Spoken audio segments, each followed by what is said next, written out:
las personas que usan drogas. Como lo decían, mi nombre es Daniel Rojas Estupiñán, psicólogo de la Corporación ATS y del proyecto Échele Cabezas de hace ya unos 6, 7 años que soy voluntario.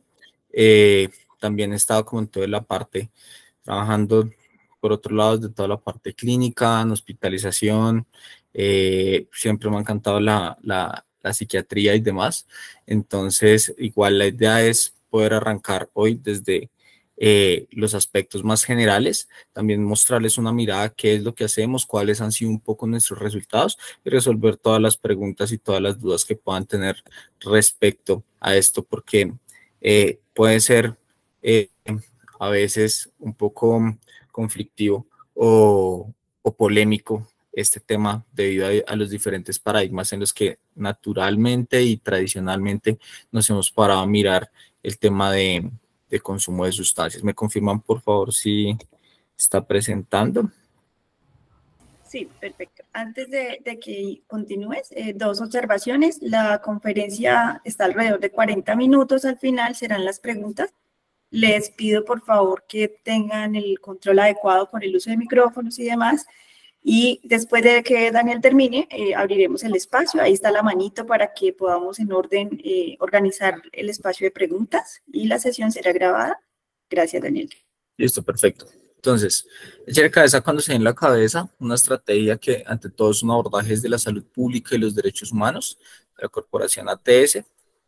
Bueno, antes de empezar, digamos que voy a pararme desde algunas premisas y algunos conocimientos de los cuales todos deben partir en el momento de mirar el tema de reducción de daños y demás, y el tema del consumo. Y es, en primer lugar, por ejemplo, a diferencia de las visiones tradicionales o perspectivas clínicas habituales, el consumo de sustancias psicoactivas para nosotros es ante todo un fenómeno y una práctica social. Nosotros ya desde este punto empezamos a dejar de verlo solo como una problemática, teniendo en cuenta que la evidencia ha demostrado que el 87% son personas que no tienen un problema o no desencadenan un problema relacionado con las sustancias, y es apenas el 13%, los cuales tienen muchas variables clínicas de base que los hacen problemáticos, pero que no se puede llegar a generar una, valga la redundancia, una generalización de todas las personas, y que hay que observar esto desde otro ángulo o desde otra perspectiva para hacer estos abordajes de una manera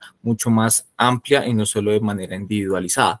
Entonces, es un fenómeno, una práctica social que está determinada por la decisión del individuo, que tiene diversos objetivos o funcionalidades. Recordemos que los consumos pueden ser a nivel para aspectos laborales, para aspectos espirituales, para tema de socialización, para tema de placer, para tema de evitar el displacer, entre muchos otros. Y que esos objetivos y funcionalidades están atribuidos por quien consume dentro de sus particularidades del contexto en el que se encuentra, que no solo es el lugar, el ambiente, sino también las situaciones, las etapas de la vida en el cual se pueden presentar, y además que está transversalizado dentro de la historia y dentro de las etapas de la humanidad. Si algo también se ha demostrado es que las sustancias han estado antes que nosotros y las sustancias seguramente van a seguir después de nosotros.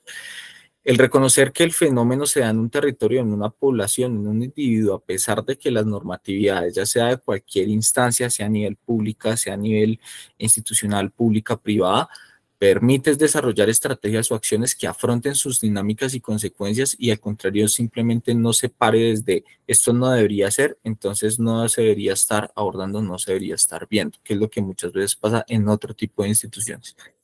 Un mundo libre de drogas no es posible, fue un ideal utópico marcado por la guerra contra las drogas en el 64 y adoptado por los gobiernos y institucionalidades, que adicionalmente pues fue arrancado, fue iniciada por todo un contexto sociopolítico y cultural estadounidense, pero que al final ha tenido también por todo el tema geopolítico, ha tenido incidencias pues en todos los territorios prácticamente, y donde este tipo de ideales o este tipo de objetivos que de alguna forma son ineficaces completamente, ha invadido o se ha diseminado por las instituciones a nivel político, a nivel académico, a nivel saludista, a nivel de seguridad, entre otros.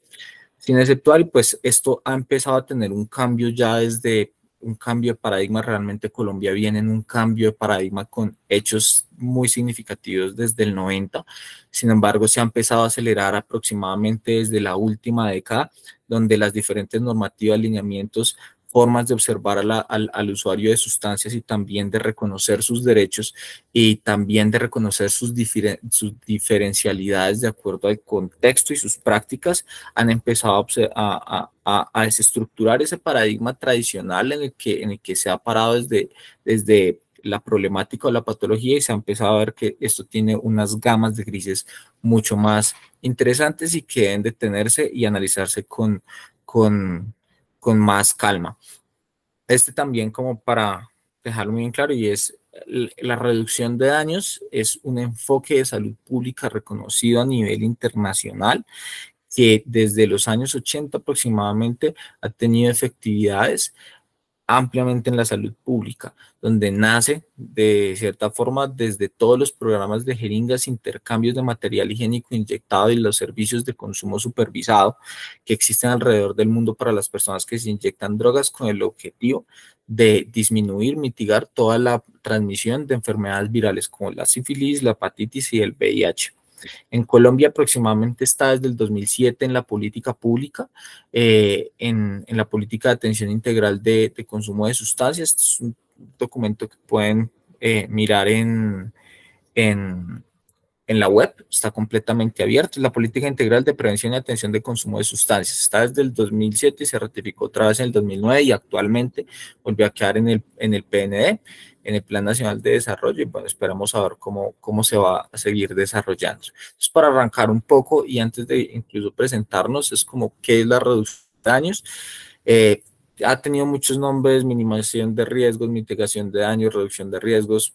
Para nosotros, reducción de riesgos y daños, y estamos empezando a hablar de ya lo que es la gestión del riesgo y el placer, también reconociendo que esa evaluación de costo-beneficio que tiende a hacer el individuo, el placer está también inmerso allí, y que muchas veces es lo que hace que esa práctica se pueda dar, aunque no se ignore otro tipo de funcionalidades o que pueda tener otro tipo de beneficios, a pesar de indudablemente los riesgos o los daños que puedan tener a corto, mediano o largo plazo. Algo que nosotros siempre nos paramos y siempre hemos dicho a las personas usuarias, y es la única forma de no tener riesgos y de no tener daños con las sustancias psicoactivas, es evitar consumiéndolas. De resto, nunca ninguna sustancia, de la nicotina, desde los vapeos hasta sustancias de alto potencial de abuso como la heroína, siempre van a tener riesgos y van a tener daños e impactos.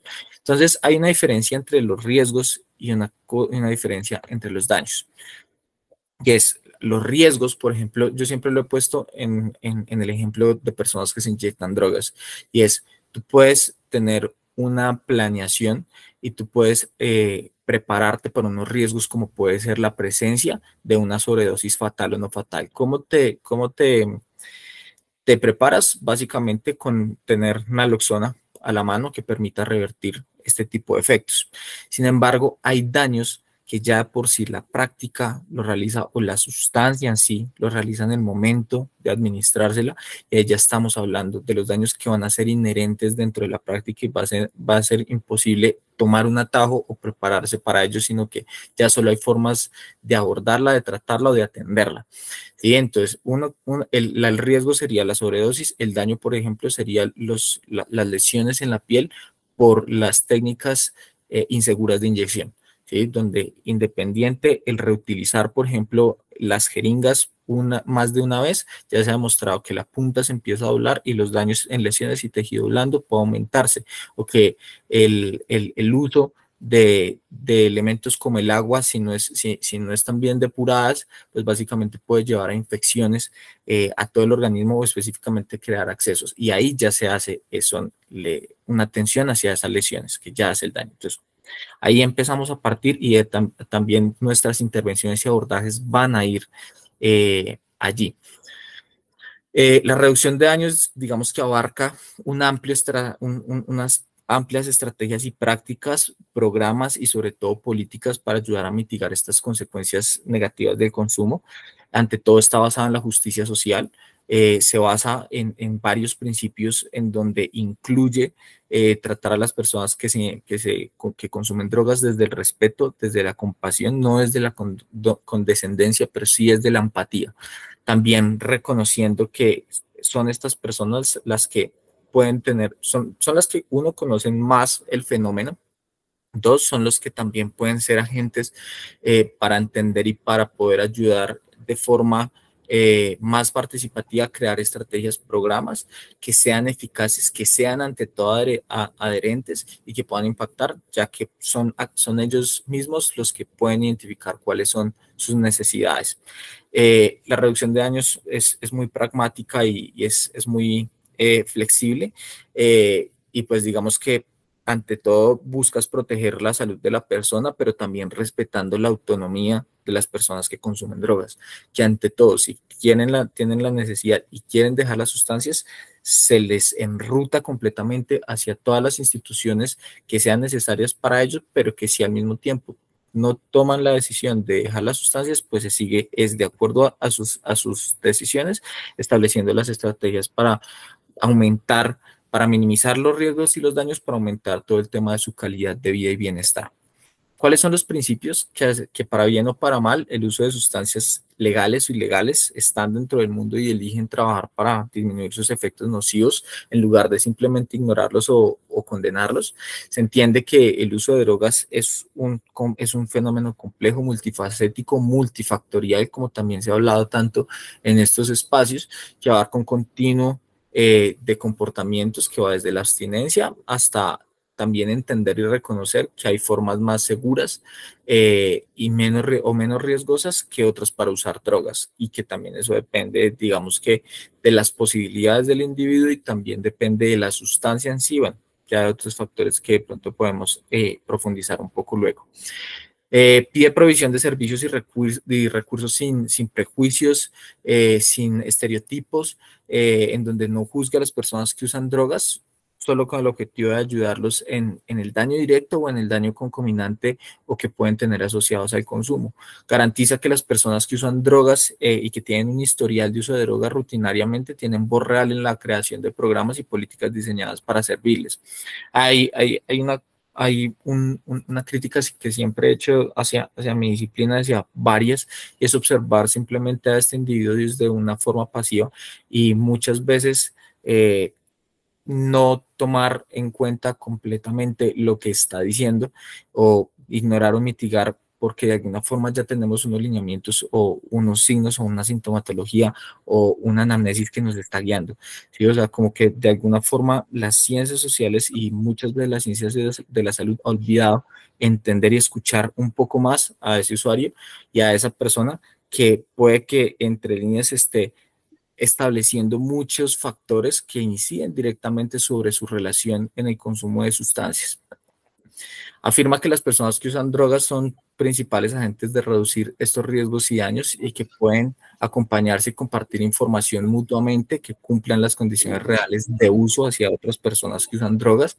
Actualmente todos los programas, por ejemplo, de servicios de consumo supervisados que se realizan siempre han trabajado de la mano con personas que usan drogas, porque son aquellas que tienen la capacidad de acceder y de tener relación con otros usuarios y además tienen la capacidad de entender y identificar las necesidades que tienen en lo que viven en sus prácticas desde la metodología de pares que también llaman. Reconoce que las realidades o los factores estructurales como son pobreza, clase, racismo, aislamiento social, traumas del pasado, discriminación basada en sexo, otras desigualdades, afectan tanto la vulnerabilidad como la capacidad de las personas para afrontar de una manera efectiva los daños relacionados con drogas. No intenta minimizar o ignorar el daño y el peligro reales y trágicos que pueden estar asociados al uso de drogas ilícitas, que también esto es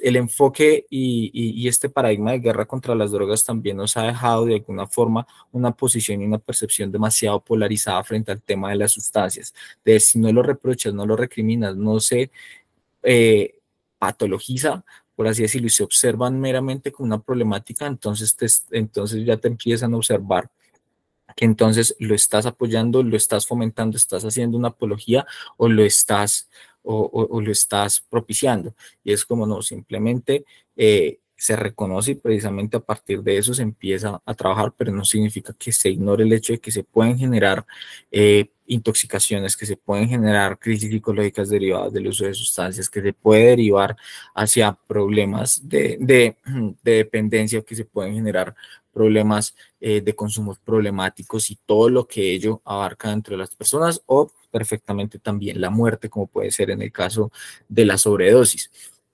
También otro de los principios es que la calidad de vida y el bienestar individual o comunitario, que no implica necesariamente el cese o la abstención del consumo de drogas, pues son los criterios principales o los objetivos a los cuales se quieren llegar dentro de las intervenciones y las políticas exitosas que se establezcan en un territorio.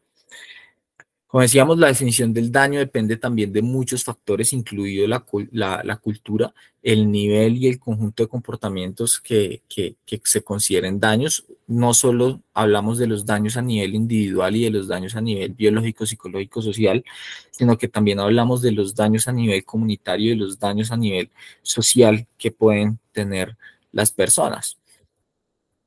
Digamos que la ausencia de este enfoque y de estas estrategias que pienso que para todo el personal de salud y también para todo el personal a nivel social que quiere estar inmerso en este tema y que quiere trabajar desde todas las aristas, pues ha sido tardío y ha sido también obstaculizado a partir de las visiones muy prohibicionistas, abstencionistas y tradicionalistas que pues vienen desde toda una carga histórico-cultural que actualmente toda nuestra generación ya trae de por sí, al tener más de 70, 80 años, esta visión tradicional y donde muchas veces los medios y donde diferentes actores que han adoptado esta postura de una forma, digamos que muy descontextualizada también, pues mantienen en el tiempo y mantienen en la cultura y en nuestra sociedad. Sin embargo, pues ante todo la reducción de daños se opone a ese modelo médico tradicional de adicción o de consumos problemáticos que etiqueta cualquier uso de sustancias ilícitas como abuso, así como al modelo moral que etiqueta el uso de drogas como malo y por tanto ilegal. Y ahora sí, digamos que teniendo toda esta introducción, ¿quiénes somos? ¿Quién es la corporación ATS o Acción Técnica Social? Somos una organización sin ánimo de lucro, una ONG que ya lleva 15 años de experiencia en el abordaje de sustancias psicoactivas y la incidencia en la reforma política de drogas. Buscamos promover los derechos humanos de las personas vulnerables y no vulnerables desde un enfoque de reducción de daños para mejorar la salud, calidad de vida y bienestar de las personas y la comunidad. Nuestras áreas de incidencia tenemos varias, sin embargo me voy a enfocar en tres específicamente. Investigación. Entre esas nosotros siempre estamos trabajando en investigación, acción participativa o con diferentes entidades como el Observatorio de Drogas de Colombia para hacer monitoreos de los mercados, de la calidad de las sustancias para generar alertas en salud pública. También fuimos los primeros en sacar un informe frente al consumo y el comportamiento del consumo de sustancias en cuarentena. Actualmente yo ahorita se los voy a mostrar, pero todo un tema de mujeres y drogas, donde sabemos que la investigación en drogas de por sí es limitada, sobre todo en ilegales, donde lo máximo que se va a encontrar dentro de las revistas indexadas y las plataformas es estudios en modelos animales que muchas veces no son de acuerdo a la sustancia, al peso, a las dosificaciones que pueden ser extrapolables hacia humanos y tampoco no pueden medir nunca los efectos subjetivos que tienen las sustancias y que son las que muchas veces establecen la relación directa que la persona quiere con la sustancia. También digamos que trabajamos en todo el tema obviamente de salud pública y derechos humanos y ante todo reducción de riesgos, daños, gestión de placer y construcción de capacidad de respuesta de políticas de drogas. Estos son nuestros principales proyectos, los que ustedes ven a la izquierda como cambiando el foco. Don Juelito la tiene clara, cuál estudió con las drogas que se realizó en Caldas, se realizó en Medellín, otro que se hizo en prevención de consumo de sustancias en Bericeño, Antioquia. Todos ellos han sido trabajos, proyectos que se han realizado en prevención de consumo de sustancias hacia menores de edad. El de cuál estudió con las drogas fue con ICBF en población que fue entre los 10 hasta los 18 años primero y después hasta los 28 años, donde mantuvimos un enfoque de prevención, pero fuera del tabú, fuera del miedo y fuera sin una discusión y sin un discurso basado en el miedo que tiende a generar consecuencias paradójicas frente a lo que se quiere y frente a lo que se hace. Y ya los que ustedes ven a la derecha son todos los pues bueno, son algunos o son los principales proyectos en reducción de daños, como zonas de rumba segura que se estableció acá, fue el que se empezó acá en Bogotá, también frente a la dispensación y el consumo de alcohol, específicamente en los entornos de fiesta y de rumba, Festival de Cortos Psicoactivos, que es nuestra apuesta también cultural y audiovisual, donde busca generar una reestructuración del paradigma y de cómo se está narrando el tema de las drogas. Nuestro proyecto de nicotina reducción de daños, que es un proyecto de reducción precisamente en nicotina, la combustión, cigarrillo, vapeo, entre otras cosas. Semana Psicoactiva, que es nuestro evento académico en reducción de daños. El proyecto Cambie, del cual en este momento soy el coordinador, que es el proyecto para personas que se inyectan drogas, y el proyecto de Échele Cabeza, que es el que venimos a presentarles el día de hoy. Como tal, ¿qué es Échele Cabeza? Nosotros somos un proyecto para personas mayores de edad que tomaron la decisión de consumir drogas, donde brindamos información acerca de los riesgos, los daños, efectos primarios, efectos secundarios, pero adicionalmente nosotros brindamos recomendaciones para aquellas personas que ya lo hicieron o que están a unos metros básicamente de ir a realizarlo, y entregamos recomendaciones para evitar crisis psicológicas o los llamados malos viajes, intoxicaciones o sobredosis, con el objetivo pues de que sus usos sean mucho más informados. También pues acá están nuestros equipos, tenemos un equipo allá en Cali que ha trabajado arduamente, y el del centro, que es el de acá de Bogotá, en el Festival Estéreo Picnic, y el grupo de Medellín, que es en un festival de tecno. ¿Cuál es nuestra población objetivo? Precisamente personas mayores de edad que tomaron la decisión de consumir drogas, y nosotros vamos más enfocados hacia consumidores recreativos, experimentales y habituales. Nosotros también reconocemos que aquí en nuestro servicio pueden llegar personas que tengan un consumo problemático, y que si nosotros lo logramos identificar y podemos tener algún tipo de conversación un poco más amplia con ellos, y ellos nos denominan que quieren una ayuda profesional, se enrutan o se les busca opciones y alternativas para que puedan tener una atención del consumo. Sin embargo, nosotros vamos hacia ese 87, 86% que no tiene un consumo problemático y que tiene un consumo con unas prácticas, indicadores de medida y demás que no tienen consecuencias dentro de su funcionalidad hasta el momento. ¿Cómo lo hacemos? Por un lado, metodología de pares, ante todo, diagnósticos participativos, información basada en la evidencia, todo lo que ustedes encuentran dentro de nuestra página web o dentro de nuestras redes. Todo se hace precisamente con un estudio muy juicioso, precisamente revistas indexadas, libros, todas las referencias ustedes las pueden encontrar allí para poder entregar pues la información más precisa posible y ante todo verídica para las personas. También a partir de información en plataforma en redes y en redes sociales, en la web y en redes sociales, con el objetivo también de democratizar lo más posible la información para todos. Un tema de actualización de protocolos en intervención para espacios de fiesta, y siempre hacemos una evaluación y seguimiento y monitoreo de las acciones que vamos realizando. ¿Qué hacemos? Nosotros tenemos como 4 aristas grandes, uno que es durante la fiesta, otro que tenemos un punto fijo a nivel digital y desde nuestro festival, y es durante la fiesta, pues tenemos un servicio de información y orientación con entrega de material comunicativo, las piezas gráficas que de pronto algunos han visto, el servicio de análisis de sustancias, zona de recuperación, que ya en un momento en eso voy a ampliarme un poco, punto mínimo vital de agua, que esa ha sido una campaña que nosotros hemos arrancado desde hace mucho tiempo, y también a partir de consecuencias mortales que se han visto acá en Bogotá y en algunas ciudades del país por la falta de acceso a agua, el uso especialmente de estimulantes con unas variables contextuales que han llevado pues a este tipo de situaciones.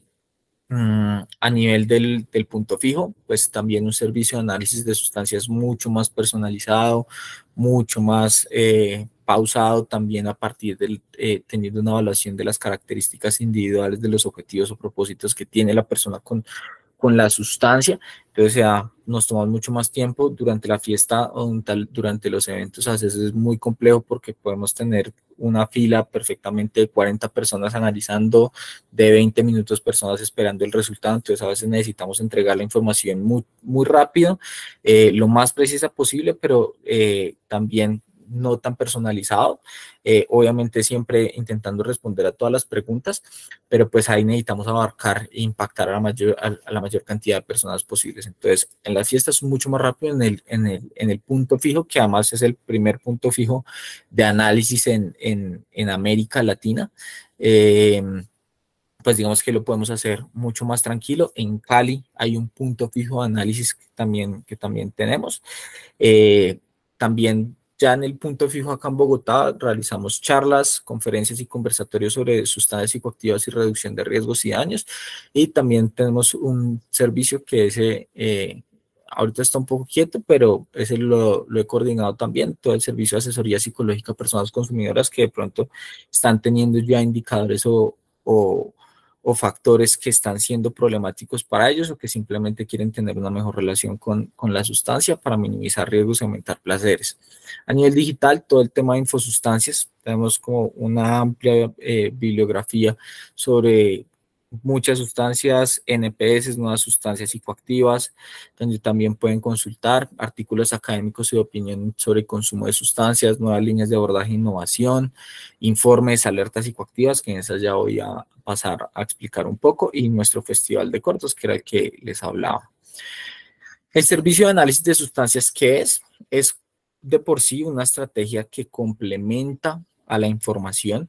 El servicio de análisis nos permite simplemente o bueno, más que simplemente nos permite obtener mucha más información acerca de la sustancia, acerca de lo que la persona se va a administrar, con el objetivo de poder, ante todo, brindar más información que le permita tomar la decisión, tomar una decisión mucho más informada a la persona. ¿De qué forma lo hacemos? Con pruebas o test físico-químicos reactivos colorimétricos.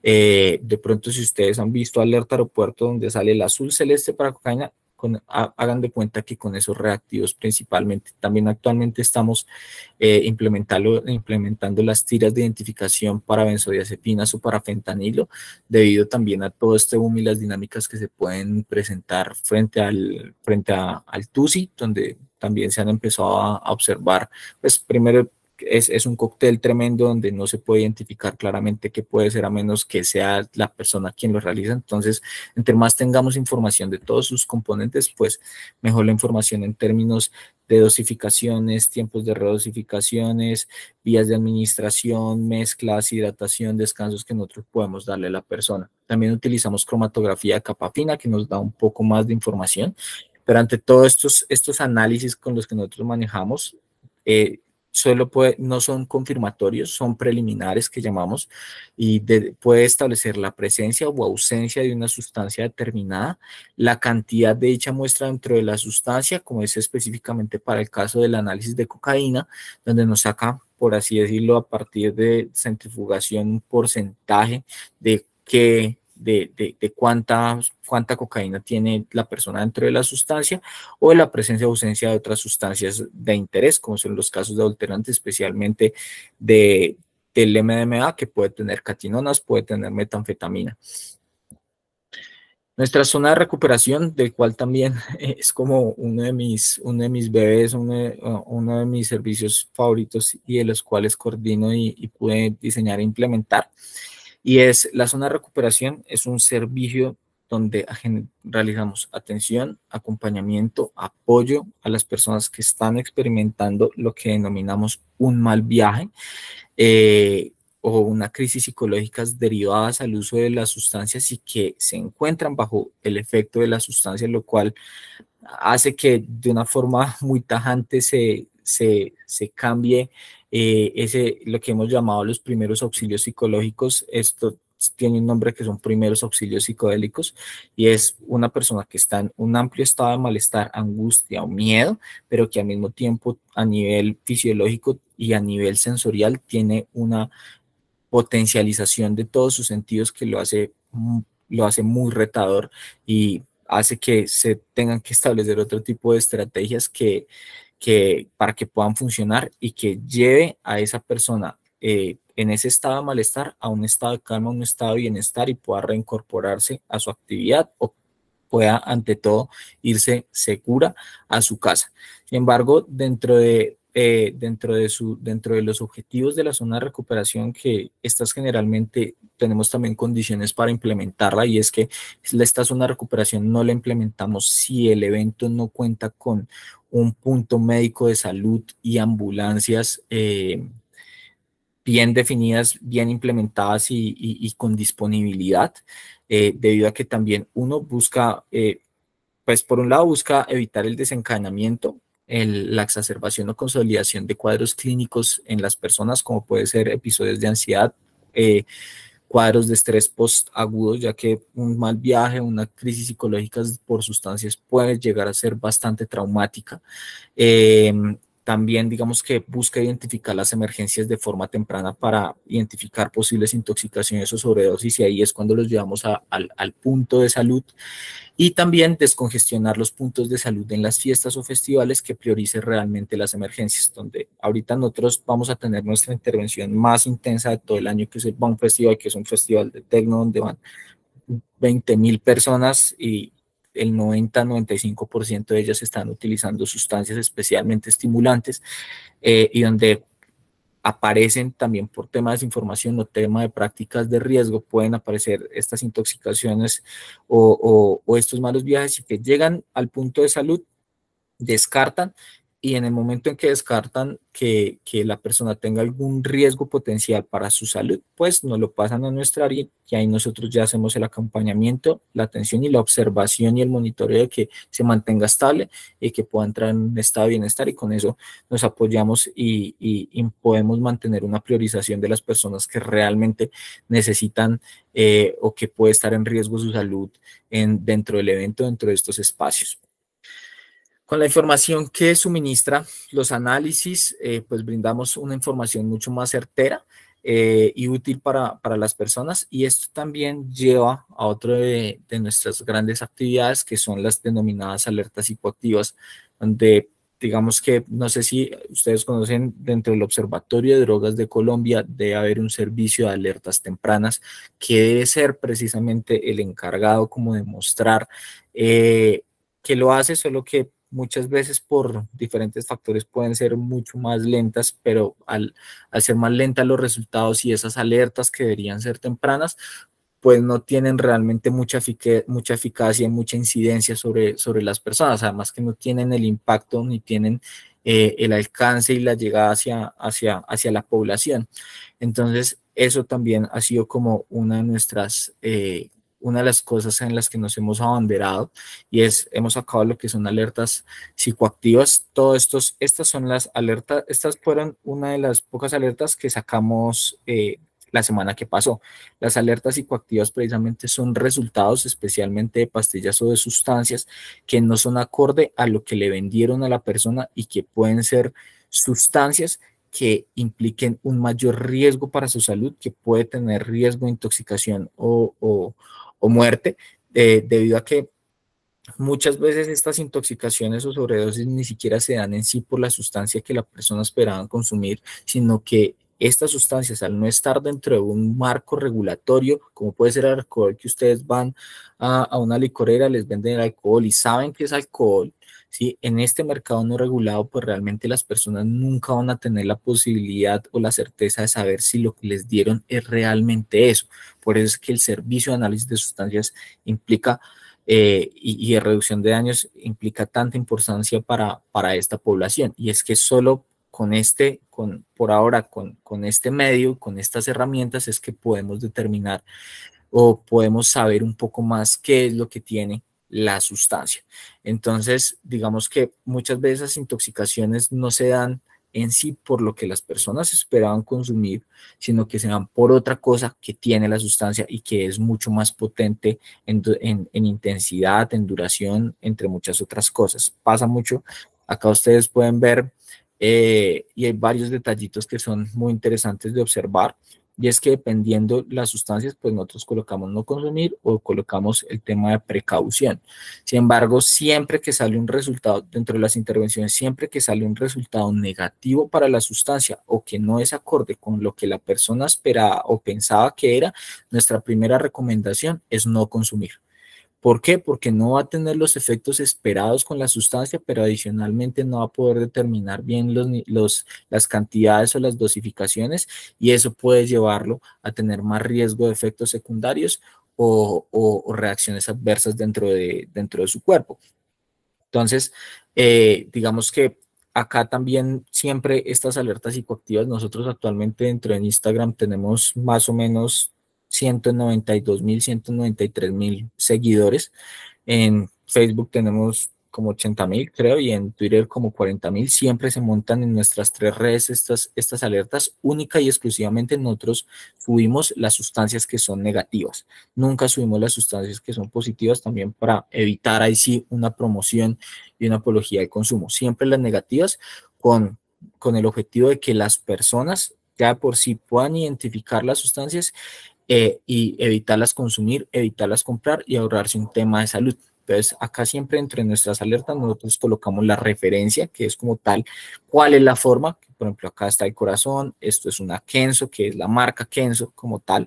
Que no se alcanza a ver, pero tiene la cara de Trump. Entonces es la Trump, un corazón, ahí siempre colocamos el color. Acá una Route 66, una Dollarback morada, y colocamos el resultado preliminar. Entonces, el resultado preliminar nos puede, por ejemplo, acá voy a arrancar por este, es donde el resultado a veces ni siquiera nos reacciona o dentro de la tabla o entre la batería que tenemos, por así decirlo, de resultados, no aparece ningún resultado que sea esperado. Entonces, siempre colocamos que es una sustancia desconocida y siempre ante sustancias desconocidas que no podemos identificar, siempre la recomendación es no consumir, porque precisamente no se puede entregar información de absolutamente nada y eso implica un alto riesgo para la persona. Puede pasar que dentro del resultado, que es uno de los grandes adulterantes y constantes que tenemos, es el tema de las catinonas, que las catinonas son derivados sintéticos, son sustancias sintéticas anfetamínicas de alta potencia, de alta intensidad y alta duración generalmente, sino que el problema acá, por ejemplo, sobre todo con las catinonas, es que no es una sola sustancia. Las catinonas es un derivado o es una familia, es una familia de sustancias donde puedes encontrar la butilona, la etilona, la N,N-dimetilpentilona, la mefedrona, la metilcatinona. Ahí podemos encontrar muchas. Y cada una de ellas tiene una duración diferente, tiene una intensidad diferente y por ende tiene una dosificación completamente diferente y puede tener efectos completamente diferentes. Entonces, nosotros al no poder identificar específicamente el tipo de catinona que es, aunque tengamos información de bibliografía y basada en la evidencia que nos puede decir, oiga, las catinonas, cada catinona tiene una dosificación de tanto y de tanto, al no poder identificarla, pues no vamos a decirle a la persona dosifique, la dosificación es tal, porque no sabemos cuál es y eso sería poner en riesgo a la persona. Entonces, por eso siempre colocamos el tema de no consumir. Con el caso, por ejemplo, que se diferencia con el caso de la metanfetamina y es que, por ejemplo, para la metanfetamina, que si es solo una sustancia, nosotros ahí sí tenemos información dependiendo la vía de administración, cuál es la dosificación, cuál es el tiempo de su vida, cuál es la duración que va a tener el cuerpo, cuál es la interacción que va a tener con otro tipo de sustancias ilegales o legales, especialmente con el alcohol, cuáles van a ser sus efectos. Ahí sí ya tenemos toda la infografía que nos permite dar información segura, que ante todo nosotros ahí ya llamamos es hacia la precaución por si las personas, aunque quieran experimentar o quieran consumir la sustancia, pues tengan una información donde puedan acceder a ellas y previamente tomar la decisión de de si lo va a hacer o no lo va a hacer y ya el cómo lo va a hacer en caso de que tome la decisión de hacerlo. Hay otra cosa dentro de nuestras piezas que tal vez no la agregué acá y es otra nota aclaratoria que siempre hacemos y están en todas las piezas y es nosotros colocamos una nota en negrilla donde les decimos a las personas que si se encuentran en un tratamiento farmacológico o con alguna condición de base, siempre nuestra primera y única recomendación será evitar consumir. Uno, por la interacción farmacológica que pueda tener y dos, por los efectos que pueda tener sobre la condición de base que tenga la persona, ya sea a nivel física o a nivel de cuadros psicológicos o psiquiátricos. Siempre una de las constantes que hemos tenido ha sido las preguntas acerca de la interacción que pueden tener con antidepresivos o que pueden tener con anticonvulsivos o con reguladores de estado de ánimo o con antipsicóticos o con sedantes y ansiolíticos, y bueno, ya hay para allá antibióticos, antihistamínicos, el tema para la atención. Entonces, siempre hay una constante donde también precisamente estas personas afortunadamente también contamos con médicos y con enfermeros que también tienen amplio conocimiento de eso y podemos entregar una información sobre esto, pero siempre una de nuestras notas para evitar cualquier cosa y evitar otro tipo de riesgos es evitar el consumo cuando hay este tipo de variables en la mitad. Esto también se convierte en informes de alertas psicoactivas. También nosotros tenemos alianzas con el Observatorio de Drogas de Colombia, con laboratorios de la UISC, de la Nacional o con la Universidad de Caldas, donde ya podemos enviar digamos que algunas muestras que tengamos que sabemos que están raras de por sí, sus resultados como que no se saben bien, y los mandamos a análisis de cromatografía, de gases masas, como laboratorios ya confirmatorios, espectroscopías, que no me acuerdo cómo se llaman esos nombres, pero es como HPLC y GSMS, que ya son laboratorios que determinan qué tiene, qué es todo lo que tiene, cuáles son las cantidades, cuáles son las proporciones, ya nos entregan absolutamente toda la información y enviamos algunas muestras para empezar a identificar cuáles son todos los componentes dentro del mercado. Y acá, por ejemplo, estas son ya de hace tiempitos, ya del 2020, del estereopicnic mandábamos, encontramos la N-etilpentilona, metilpentilona, mefedrona, encontramos un montón de sustancias que son ampliamente tóxicas, pero que de todas maneras los resultados negativos nos permitían decirle a la persona como, hey, evita consumir esta para evitar intoxicaciones. También esto fue en el 2021, como todo el riesgo químico, alertas psicoactivas frente a la metanfetamina cada vez más presente en el MDMA. Acá, por ejemplo, que esto fue más con cromatografía de capa fina, hicimos un estudio de muchos TUSIs en varios sectores. Y ahí escogimos unas muestras que nos parecieron aún más extrañas y empezamos a mirar qué es lo que tenían.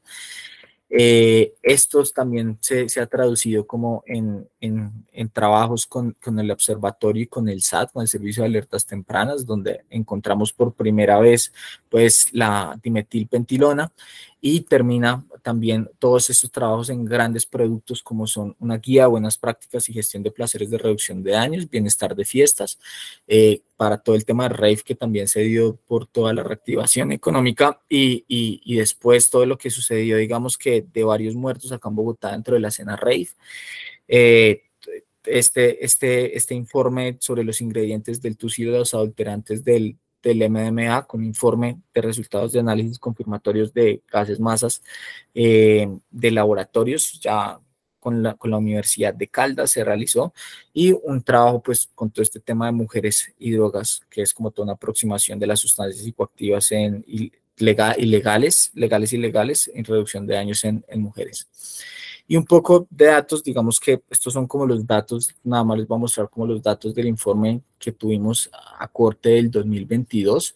Estuvimos en 293 intervenciones o eventos, analizamos 12.625 sustancias, donde el 78% de ellas fueron positivos, el 11% de ellas fueron negativos. Cuando nosotros arrancamos, el porcentaje era invertido. Ahorita, después de 10 años, hemos logrado cambiar este porcentaje. Cócteles de sustancias que se refiere al TUSI, pues analizamos 1.323 sustancias. Hemos atendido a 11.070, atendimos en ese año más de 11.000 personas. Hemos impactado a más de 33.000 personas y evitamos que al menos 3.712 personas evitaran una intoxicación o una mala experiencia. El mes en el que más analizamos también por los eventos es en el mes de noviembre, con 1.928 sustancias. El que menos es enero, 227, y hemos estado en Bogotá, Cali, Medellín, La Mesa, Chinchiná, Manizales, Palmira. Hemos estado en muchas ciudades de Colombia. Personas beneficiarias, la mayoría de género masculino, 75%, 24% femenino, intersexual 0,04% y no contesta 0,2%. Acá me interesa sobre todo este dato que consumieron por primera vez, que nosotros atendimos 944 personas.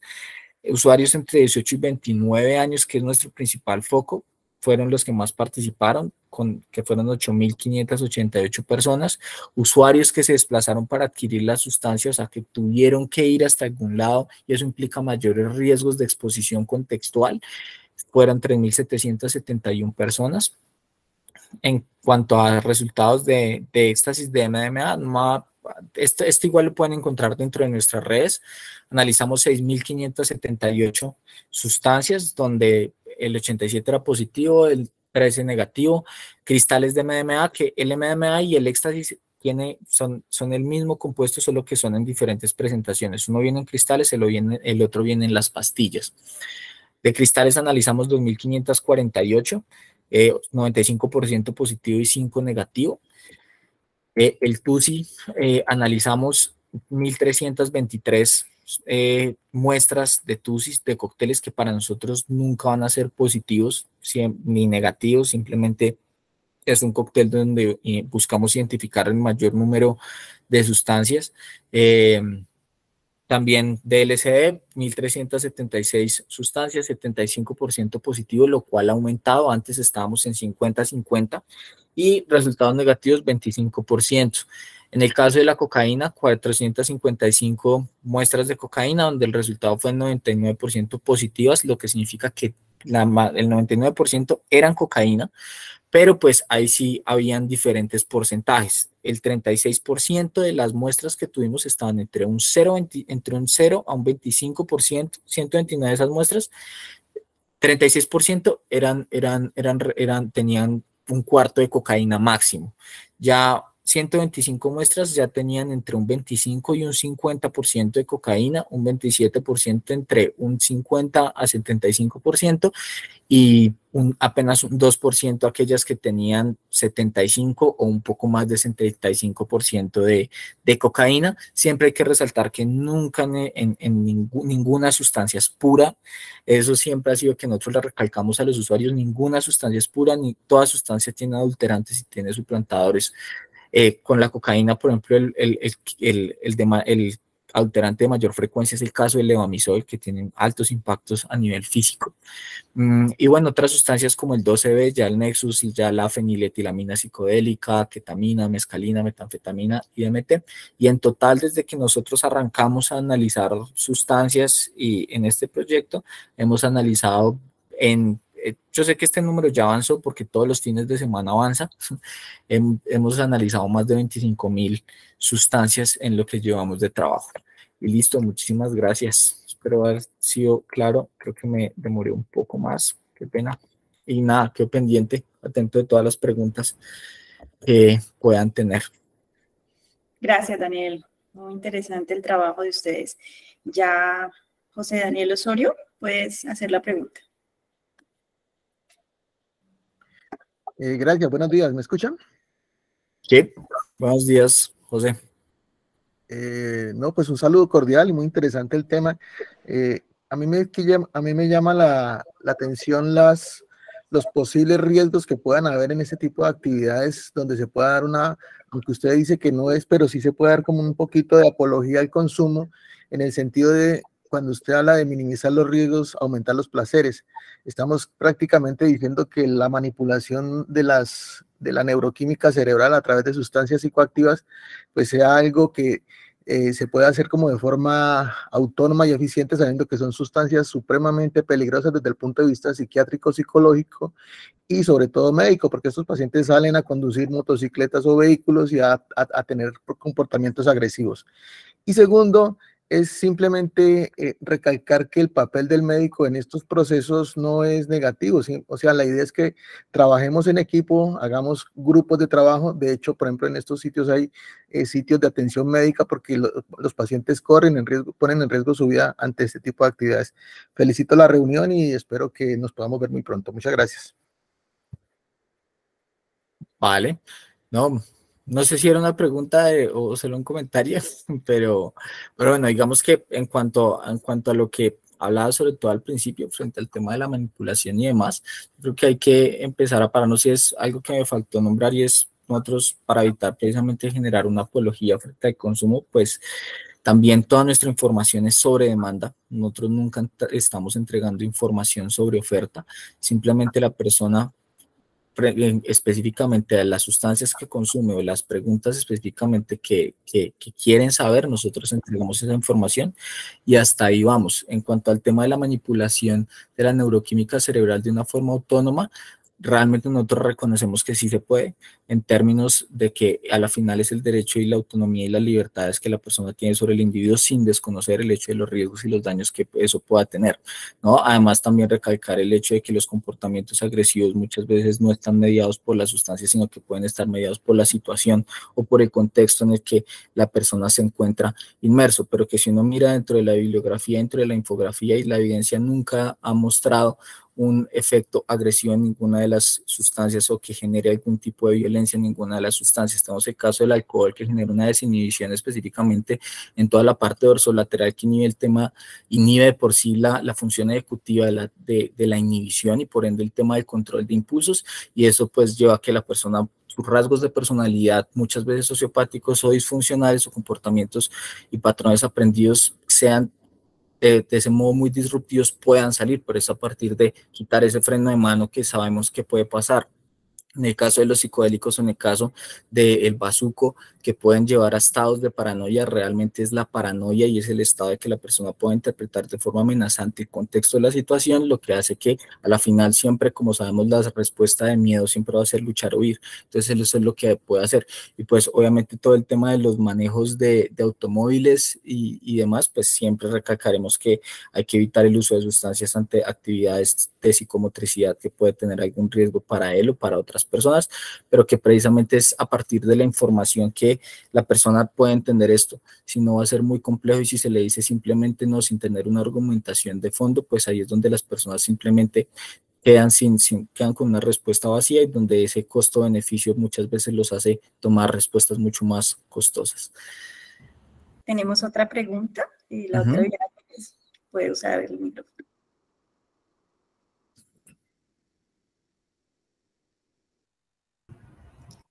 La doctora Ordóñez puede usar el micrófono y luego la doctora Ramírez, que también acaba de hacer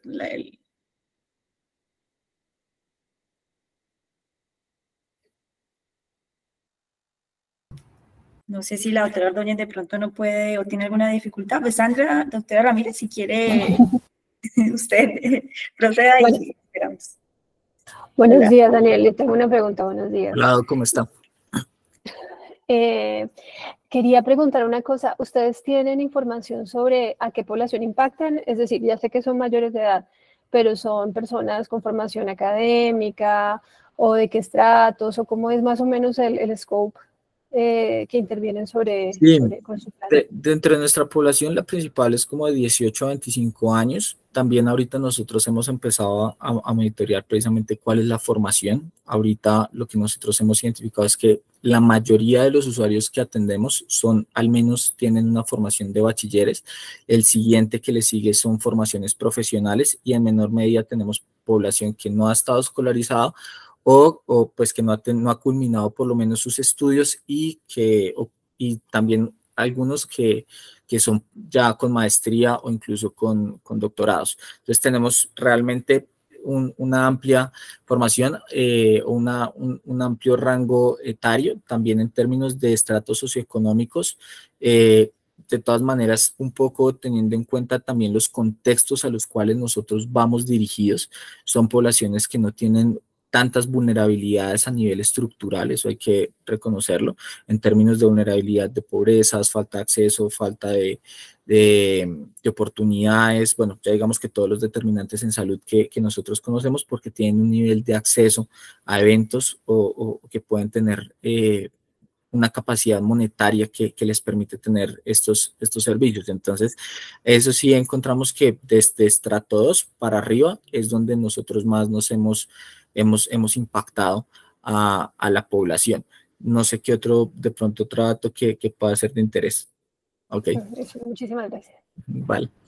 Me dice la doctora Ordóñez que no puede activar el audio, pero pues no, desde acá no me puedo ayudar porque no me permite tampoco a mí activar pues como el micrófono de otras personas. No sé si la doctora quiere hacer una pregunta por el mensaje, está perfecto. Hay una pregunta en los mensajes.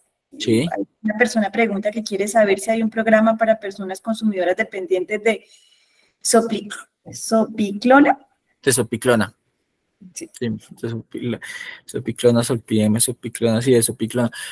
Pues digamos que nosotros ya para atender personas, ahí es donde nosotros hacemos la diferencia y es, nosotros no tenemos nuestro enfoque y nuestro objetivo hacia personas que ya tienen un consumo problemático. Ahí sí creemos que la atención de consumo problemático tiene que ser una atención muy individualizada, tiene que ser una atención muy interdisciplinar y tiene que, digamos que, tener ya una atención muy particular. Sí, y creo que hay programas de los cuales ya son muy especializados y que puedan tener como otras herramientas que nosotros vamos más es hacia esta parte de salud pública y hacia un contexto más inmediato de consumo. Sin embargo, creo que pienso más es que desde el hospital pueden brindarle mayor información, incluso los programas del hospital psiquiátrico, estoy seguro que pueden atender mucho más efectivo y preciso este tipo de casos que ya son los de consumo problemático. Tenemos otra pregunta. ¿Cómo abordar el uso de vapeadores en el ámbito laboral desde el marco de la política de prevención de consumos de sustancias? Es una pregunta tremenda por todo este tema de los vapeadores, porque el contexto en el cual estamos con los vapeadores es un poco complejo, porque los vapeadores no son legales, pero tampoco son ilegales, ¿sí? Y también es la falta de regulación la que ha hecho que los componentes o las esencias que tienen los vapeadores lleven a muchas de las consecuencias negativas que han tenido las personas.